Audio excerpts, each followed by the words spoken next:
ഇന്നത്തെ വീഡിയോ എന്നെപ്പോലെ weight loss ആഗ്രഹിക്കുന്ന ആൾക്കാർക്ക് വേണ്ടി പ്രത്യേകം തയ്യാറാക്കിയിട്ടുള്ള വീഡിയോ ആണ്. ഇത് എന്താണെന്ന് നമുക്ക് വീഡിയോയിൽ കാണാം. ആദ്യം തന്നെ ഞാനിതാ ഒരു പാത്രം വെച്ചിട്ടുണ്ട്. ആ പാത്രത്തിലേക്ക് ഈ ചേർത്ത് കൊടുക്കുന്നത് 1 ഗ്ലാസ് ഓട്സ് ആണ്.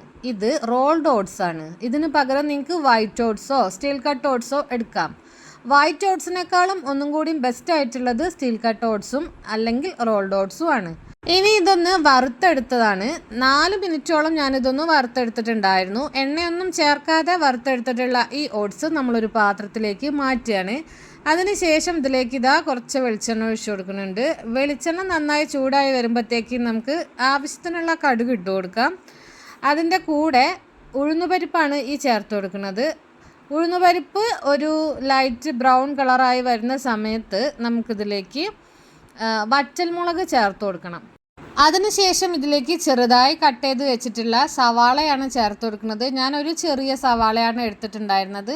അത് ചെറുതായി കട്ട് ചെയ്ത് ചേർത്ത് കൊടുക്കുന്നുണ്ട്. അതിൻ്റെ കൂടെ 2 ക്യാരറ്റ് ചെറുതായി കട്ട് ചെയ്തത് ഇതിലേക്ക് ചേർത്ത് കൊടുക്കുന്നുണ്ട്. ചെറിയതായിട്ട് കട്ട് ചെയ്തിട്ടുള്ള പച്ചമുളകും അതുപോലെ തന്നെ ഇഞ്ചിയും ചേർത്ത് കൊടുക്കുന്നുണ്ട്. കൂടെ കുറച്ച് കറിവേപ്പിലയും കൂടി ചേർക്കാം. ഇനി ഇതിലേക്ക് ആവശ്യത്തിനുള്ള ഉപ്പും കൂടി ഈ ഒരു സമയത്ത് ഇട്ട് കൊടുക്കുക. ഇനി നന്നായിട്ട് ഇതൊന്ന് വഴറ്റിയെടുക്കുക. ഈ ഒരു സമയത്ത് ഇതിലേക്ക് ഗ്രീൻ പീസ് ഉണ്ടെങ്കിൽ അത് വേവിച്ചിട്ട് കൊടുക്കാം. അതുപോലെ ബീൻസ് ഉണ്ടെങ്കിൽ ചെറുതായിട്ട് കട്ട് ചെയ്തിട്ട് ചേർത്ത് കൊടുക്കാം.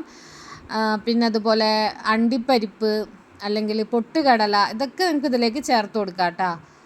അതിനുശേഷം നമ്മൾ ഓട്സ് അളന്നിട്ടുള്ള ആ ഗ്ലാസ്സിൽ തന്നെ 2 ഗ്ലാസ് വെള്ളം ഇതിലേക്ക് ഒഴിച്ചു കൊടുക്കുന്നുണ്ട്. 1 ഗ്ലാസ് ഓട്സിന് 2 ഗ്ലാസ് വെള്ളമാണ് ചേർത്ത് കൊടുത്തിട്ടുള്ളത്. ഇപ്പം ചേർത്ത് കൊടുത്തിട്ടുള്ളത് നെയ്യാണ് കേട്ടോ. നെയ്യിൻ്റെ ഫ്ലേവർ ഇഷ്ടമുള്ള ആൾക്കാർക്ക് ചേർത്ത് കൊടുക്കാം. അല്ലാന്നുണ്ടെങ്കിൽ ഈ ഒരു ഭാഗം സ്കിപ്പ് ചെയ്യാം.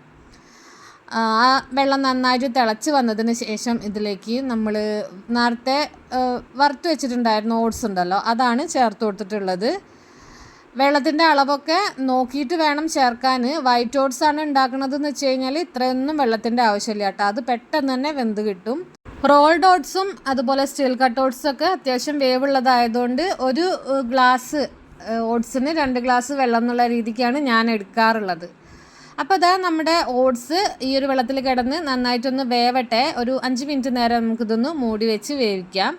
5 മിനിറ്റിന് ശേഷം തുറന്ന് നോക്കിയപ്പോഴത്തേക്ക് വെള്ളമൊക്കെ ഏകദേശം വറ്റി പോയിട്ടുണ്ട്. ഇനി ഒരു ഇത്തിരിയും കൂടി വെള്ളമുണ്ട് വറ്റാനായിട്ട്. അത് പെട്ടെന്ന് തന്നെ സെറ്റായി കിട്ടും. ഈ ഒരു സമയത്ത് ഇതിലേക്ക് ഞാനൊരു ഇൻഗ്രീഡിയൻറ്റും കൂടി ചേർത്ത് കൊടുക്കുകയാണ്. ഇത് ഓപ്ഷണലാണ് കേട്ടോ. നിങ്ങൾക്ക് വേണമെന്നുണ്ടെങ്കിൽ ചേർത്ത് കൊടുത്താൽ മതി. നാളികേരം ചിരവിയതാണ് ചേർത്ത് കൊടുക്കുന്നത്. അതിൻ്റെ കൂടെ ഒരു ഇത്തിരിയും കൂടി നെയ്യ് ഞാൻ ചേർത്ത് കൊടുക്കുന്നുണ്ട്. ഇതും ഓപ്ഷണലാണ്. നിങ്ങൾക്ക് ഇഷ്ടമുണ്ടെങ്കിൽ മാത്രം ചേർത്ത് കൊടുക്കുക. എനിക്ക് പേഴ്സണലി നെയ്യിൻ്റെ ഫ്ലേവർ നല്ല ഇഷ്ടമാണ്. അതുകൊണ്ട് ഞാൻ ഇതിലേക്ക് ചേർത്ത് കൊടുക്കുന്നുണ്ട്. വേണ്ടാന്നുണ്ടെങ്കിൽ ആ ഒരു ഭാഗം സ്കിപ്പ് ചെയ്യുക. അല്ലാന്നുണ്ടെങ്കിൽ നിങ്ങൾക്ക് നെയ്യിന് പകരം കുറച്ച് വെളിച്ചെണ്ണ തൂവി കൊടുത്താലും മതിയായിരിക്കും കേട്ടോ. വെയിറ്റ് ലോസ് ആഗ്രഹിക്കുന്ന ആൾക്കാർക്ക് വേണ്ടി പ്രത്യേകം തയ്യാറാക്കിയ വീഡിയോ എന്നൊക്കെ പറഞ്ഞിട്ട് ഞാനിതിൽ നെയ്യും നാളികേരവും വെളിച്ചെണ്ണയും ഒക്കെ ചേർക്കുന്ന കാര്യങ്ങളൊക്കെ പറയുമ്പോൾ നിങ്ങൾ ഒന്നും വിചാരിക്കൊന്നും വേണ്ട. കാരണം ഞാൻ വെയിറ്റ് ലോസ് ആഗ്രഹിക്കുന്ന ഒരാളാണെങ്കിൽ കൂടെ എനിക്ക് എൻ്റേതായിട്ടുള്ള ചെറിയ ചെറിയ ഇഷ്ടങ്ങളൊക്കെ ഞാൻ എപ്പോഴും എൻ്റെ ഫുഡിൽ ഉൾപ്പെടുത്താറുണ്ട്. എൻ്റെ ഇഷ്ടങ്ങളൊക്കെ ഞാനല്ലാതെ വേറെ ആരാ നടപ്പിലാക്കുക അല്ലേ? ഞാൻ ആ ഒരു പോളിസി പിന്തുടരുന്ന ആളാണ്. ഓരോരുത്തർക്കും ഓരോരോ രീതികളായിരിക്കും. പിന്നെ വെയിറ്റ് ലോസ് ആഗ്രഹിക്കുന്ന ആൾക്കാർക്ക് ഞാൻ ഈ വീഡിയോയിൽ തന്നെ പറയുന്നുണ്ട്, നിങ്ങൾക്ക് വേണമെന്നുണ്ടെങ്കിൽ മാത്രം ആഡ് ചെയ്യുക, അല്ലാന്നുണ്ടെങ്കിൽ ആ ഒരു ഭാഗം സ്കിപ്പ് ചെയ്യുക എന്നുള്ളത്. അപ്പോൾ അതിനനുസരിച്ച് നിങ്ങൾക്ക് സ്കിപ്പ് ചെയ്യാം. ഞാൻ ഏതായാലും ഈ ഒരു രീതിയിലൊക്കെയാണ് ഈ ഒരു ഉപ്പുമാവ് തയ്യാറാക്കാറ്. അപ്പോൾ നിങ്ങൾക്ക് വീഡിയോ ഇഷ്ടമായിട്ടുണ്ടെങ്കിൽ ലൈക്ക് ചെയ്യാനും ഷെയർ ചെയ്യാനും എൻ്റെ ചാനൽ ഒന്ന് സബ്സ്ക്രൈബ് ചെയ്ത് സപ്പോർട്ട് ചെയ്യാനും മറക്കരുത്. പുതിയൊരു വീഡിയോയുമായി വീണ്ടും വരാം. അതുവരേക്കും ബായ്.